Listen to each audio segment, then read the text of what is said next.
Hello everyone, I am Rupayan Sarkar from third year EC from Coochbehar Government Engineering College. Today I am presenting the topic pulse code modulation in the subject digital communication and stochastic. So here is my presentation, pulse code modulation. Firstly, introduction. Pulse code modulation, which is also known as PCM, is the name given to the class of baseband signals obtained from the quantized PAM, which is pulse amplitude modulated signals by encoding each quantized sample into a digital word. For baseband transmission, the code word bits are transformed to pulse waveforms. Here is the definition. Pulse code modulation PCM is known as digital pulse modulation technique. In fact, pulse code modulation is quite complex compared to the analog pulse modulation techniques, which is like PAM, PWM, and PPM, in the sense that the message signal is subjected to the great number of operations. When pulse modulation is applied to a binary symbol, the resulting binary waveform is called a pulse code modulation waveform. Here is some key idea. The core concept of converting continuous time varying signal into a digital sequence can be firstly easily stored in memory devices, second processed using computers or digital signal processors, and last transmitted over long distance without significant degeneration from noise. Here is some advantages of PCM. At first, high noise immunity, then easy to process, then secure and compatible with digital switching and networking. Here you can see that the block diagram for PCM. At first, here is analog message signal, then there is low pass filter or anti-aliasing filter, then sampling, which is FS, and then quantizer, then there is binary encoder, then parallel to serial converter, then channel, then serial to analog converter, then decoder, and there is reconstruction filter, and at last reconstructed signal.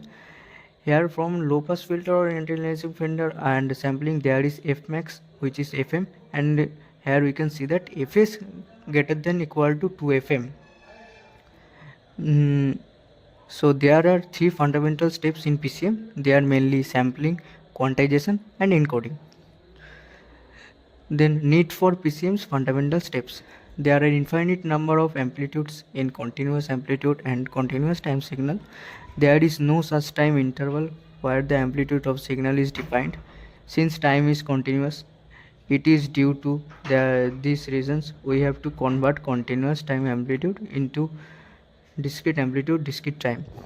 And there is sampling, and there is graph. Here we can see. Then output is only available in integer multiple of TS. Since TS is constant, so the time axis of discrete time has variable n. Then here is second step, which is quantization. To discretize the amplitude, we use quantizer, which maps each sample to nearest available level, which is known as quantized level. The more is the quantization level, more is the accuracy of the signal. Quantizer can be broadly classified into two categories. One uniform quantizer and other is non-uniform quantizer. Here is the tree of quantizer. From quantizer there is two part, uniform quantizer and non-uniform quantizer, and then from the uniform quantizer there is two part, mid-rise and mid-rate. Here we can show two graphs which are one mid-rate and other one is mid-rise. Then we are talking about encoder. Encoder is a block that converts the quantized values into a binary code for digital transmission or storage. Each quantized level is assigned a unique binary number which represents the amplitude level. Here sampler, then quantizer, then encoder. Then we are talking about levels of quantizer. If a quantizer has 4 levels, then encoder needs 2 bits for each level. If a quantizer has 10 levels, then encoder needs 4 bits of each level.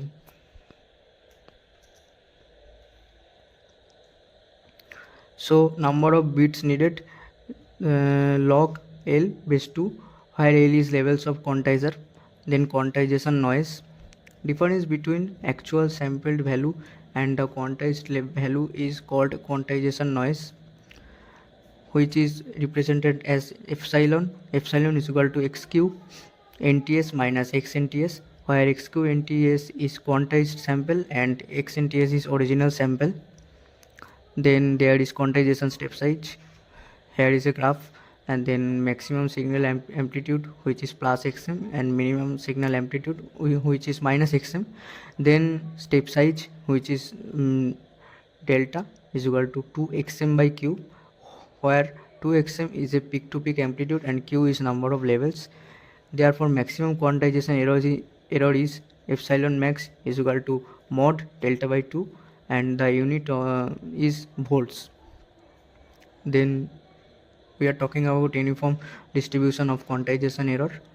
From uniform quantization error is uniformly distributed in range, which is minus del by 2 less than equal to epsilon and less than equal to del by 2.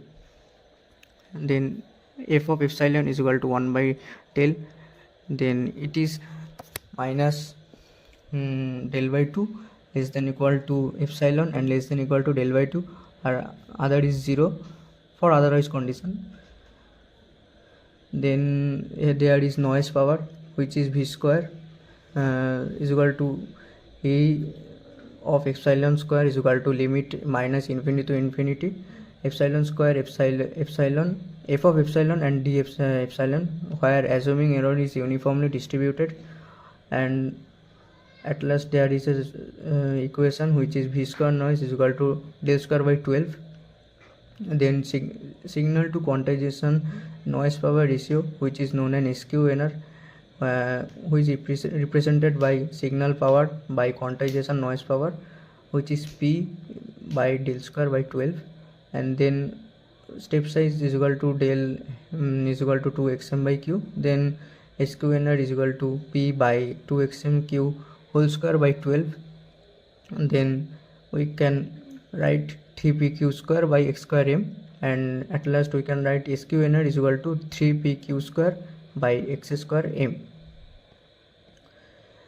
Then SQNR in terms of bits is for q is equal to 2 to the power v is SQNR is equal to 3 into p into 2 to the power 2v by xm square. Then for normalized condition where xm is equal to 1 and p less than equal to 1, where p is noted as power, the SQNR is equal to 3 into 2 to the power 2v. Then we can see that SQNR in decibel, where SQNR in decibel is equal to 10 log 3 into 2 to the power v base 10, and SQNR in decibel is equal to 4.8 plus 6 volt in decibel.